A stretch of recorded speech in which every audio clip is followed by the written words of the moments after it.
এখানে রাজবাড়িতেই যে হচ্ছে এরকম না, কিন্তু কারণ এখানে পোড়া ভিটার কথা আসছে, লোকশিটের কথা আসছে, যে দুইটা স্থান মাদকের জন্য খুবই বিখ্যাত।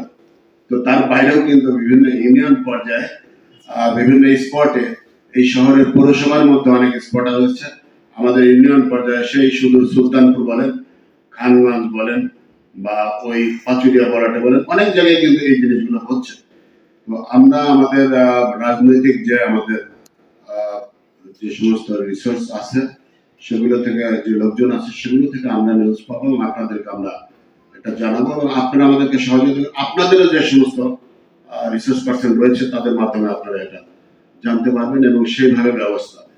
আর আমার মনে হয় যে এটা কোন রকমের, আমরা খুবই আশ্বস্ত হয়েছি পুলিশ সুপার মহোদয়ের কথায়, যে কোনো সুযোগ নেই এটা থেকে তাদেরকে সেভ করা, এবং তাদের এখানে ওয়ার্নিং মানে দিয়ে দেওয়া হয়েছে যে তাদের এই ব্যবসা থেকে তাদেরকে দূরে যেতে হবে, এটা ক্লোজ করতে হবে, অন্য পেশা দেখতে হবে, এই পেশার সঙ্গে কেউ যুক্ত থাকতে পারবে না।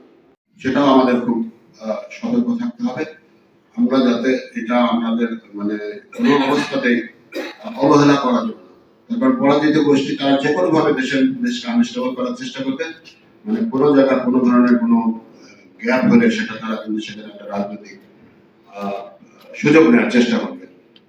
আর আরেকটা বিষয় আমি বলবো যে সামগ্রিকভাবে আমাদের সকল দপ্তর এবং আমরা যারা বিভিন্ন রাজনৈতিক নেতৃত্ব, সামাজিক সংগঠন এখানে যুক্ত আছি, আমরা আমাদের তরফ থেকে সর্বোচ্চ সহযোগিতা, আমাদের দুই নেতা রয়েছেন আলিগড় মাহমুদ কোয়েল এবং হারুন রশিদ হারুনের নেতৃত্বে এই জেলাকে একটা আদর্শ জেলা হিসেবে গড়ে তোলার জন্য, জেলা আমরা করাপশন ফ্রি, ড্রাগ ফ্রি, আমাদের এইখানে আমরা ভায়োলেন্স ফ্রি করতে চাই।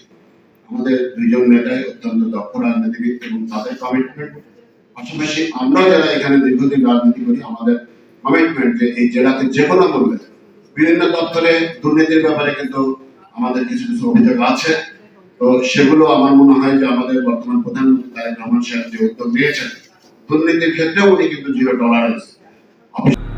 রাজবাড়ী জার্নাল, সারা বিশ্বে রাজবাড়ী।